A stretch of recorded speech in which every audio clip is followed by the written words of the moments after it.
छात्र लोग ध्यान देंगे।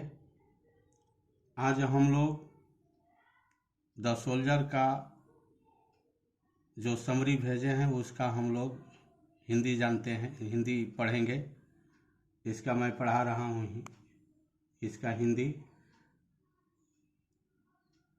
द सोल्जर का अर्थ होता है सैनिक। इसके कवि हैं रूपर्ट ब्रूक। कवि के बारे में समझिए। रूपर्ट ब्रूक का जन्म इंग्लैंड में हुआ था। ये इंग्लैंड के रहने वाले थे। इनका जन्म 1887 में हुआ था और मृत्यु 1915 ईस्वी में। ये एक देशभक्त थे। इन्हें पैट्रियोटिक पोएट भी कहा जाता है, यानी देशभक्ति कवि। ये इंग्लैंड के प्रति ये देशभक्ति की भावना को व्यक्त करते हैं।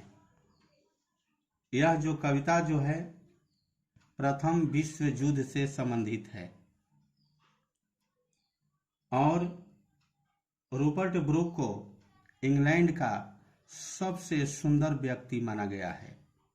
ये सबसे सुंदर व्यक्ति थे, सुंदरता में भी अच्छे थे।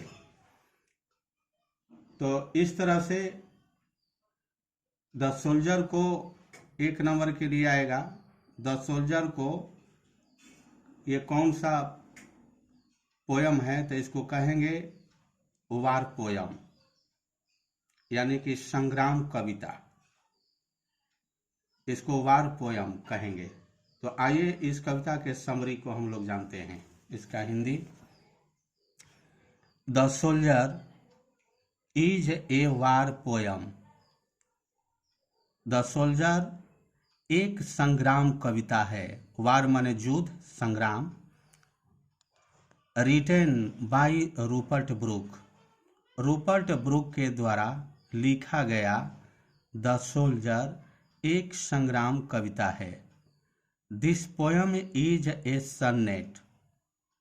यह कविता 14 लाइन की है। सन्नेट माने होता है 14 लाइन की कविता। यह भी याद रखेंगे, ये 1 नंबर के लिए बहुत प्रमुख है। यह कविता 14 लाइन की है। The poet describes. कवि वर्णन करता है हिज फीलिंग्स। अपनी भावनाओं को कवि वर्णन करता है इन दिस पोयम, इस कविता में। The poet is himself a soldier. कवि स्वयं ही एक सैनिक है। He is not afraid. वह नहीं डरता है ऑफ डेथ, मृत्यु से। वह मृत्यु से नहीं डरता है। He is ready. वह तैयार है टू सेक्रीफाइस, बलिदान देने के लिए। His life for his country. अपने देश के लिए, अपने जीवन को बलिदान देने के लिए वह तैयार है। He says that. वे कहते हैं कि if he dies in a foreign land, यदि वे विदेश की धरती पर मर जाएं, फाइटिंग, लड़ते हुए, फॉर हिज मदरलैंड, अपनी मातृभूमि के लिए, he will be buried in that land, तो उन्हें उसी भूमि पर दफन कर दिया जाए। देखिए इसमें कितनी इस कवि की भावना है, अपने देश के प्रति देशभक्ति की भावना है। कहते हैं कि यदि लड़ाई करते समय इस विश्व युद्ध में विदेश की भी धरती पर मेरी मृत्यु हो जाए तो उसी धरती पर मुझे दफन कर दिया जाए। लेकिन कहता है क्या कि वह धरती इंग्लैंड का होना चाहिए, यानी कि उस धरती पर इंग्लैंड का कब्जा हो। He wants the plot of land. वह भूमि का एक टुकड़ा चाहता है। वेयर, जहां हिज डेड बॉडी, जहां उसके मृत शरीर को विल बी ब्यूरिड, दफन कर दिया जाएगा। वे भूमि का एक टुकड़ा चाहते हैं जहां उनके मृत शरीर को दफन कर दिया जाएगा। The poet loves the nature, कवि प्रकृति से प्रेम करता है, ऑफ हिज कंट्री, अपने देश की, कवि अपने देश की प्रकृति से प्रेम करता है।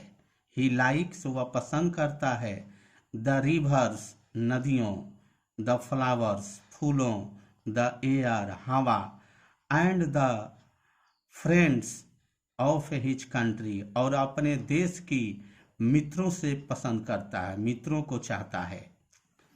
ऑल दीज थिंग्स, सभी ये चीजें, शो प्रदर्शित करता है, द पोएट्स डीप लव, कवि के गहरे प्रेम को प्रदर्शित करता है, फॉर हिज मदरलैंड, उनकी मातृभूमि के लिए। दस, इस प्रकार, the soldier is A patriotic poem, इस प्रकार सोल्जर एक देशभक्ति कविता है। देखिए, पैट्रियोटिक माने होता है देशभक्ति, यह एक देशभक्ति कविता है।